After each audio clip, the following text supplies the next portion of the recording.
আমাদের total 65 company আছে CAPF আজকে টোটাল 240 কিউআরটি চলছে পুরো কলকাতা জুরিসডিকশনে 40টা মোটরসাইকেল মোবাইল চলছে থ্রুআউট জুরিসডিকশন 24/7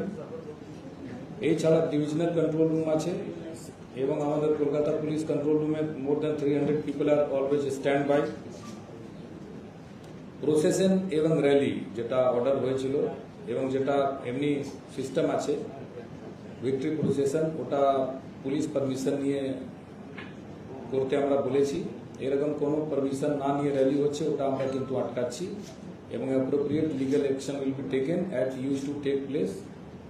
আর্লিয়ার কোনো রকম জেসিবি বা এরকম জিনিস নিয়ে কোনো রকম র্যালি হবে না ওটা পরিষ্কার বলে দেওয়া হয়েছে এবং জেসিবি ওনার্সকে আমি সবাইকে বলে দিয়েছি সবাইকে বলে দিতে হবে যদি কারো এরকম জেসিবি ওরা এরকম দিচ্ছে ভাড়াতে বা এরকম তাহলে পরে follow up action will be taken immediately যখনই বেরোবে ওটা নিয়ে it will be seized and rally procession বাতিল করা হবে এবং তারপরে লিগাল অ্যাকশন শুরু হয়ে যাবে তো এইরকম একটা এনভায়রনমেন্ট অফ থ্রেট টেরর এইগুলো ক্রিয়েট করার চেষ্টা যে কোনো লোক করবে তার বিরুদ্ধে কিন্তু কঠোর আইনি ব্যবস্থা নেওয়া হবে আমাদের সিএপিএফ সঙ্গে একটা ইন্টিগ্রেটেড কন্ট্রোল রুম খোলা হয়েছে এইখানে সিএপিএফ অফিসার আছেন আমরা আছি পুরো ডিপ্লয়মেন্ট যদি হঠাৎ চেঞ্জ করতে হয় কোথাও যদি সমস্যা হলো এখানে পাঠাতে হয় এক্সট্রা বাড়তি ফোর্স ওটা আমরা একসঙ্গে কথা বলে আলোচনা করে করছি মোর অর লেস বেশি বড়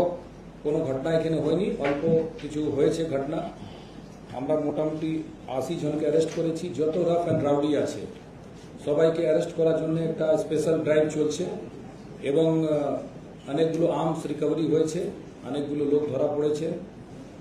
তো এইগুলো ডিটেলস জয়েন্ট সিপি ক্রাইম আপনাদের পরে দিয়ে দিবে তো আমি আবার এটা বলতে চাইছি কি যে উদ্দেশ্য নিয়ে আমরা কাজ শুরু করেছিলাম এবং যেভাবে ইলেকশন সম্পন্ন করেছি the same environment will be maintained post election and we would like to have contribute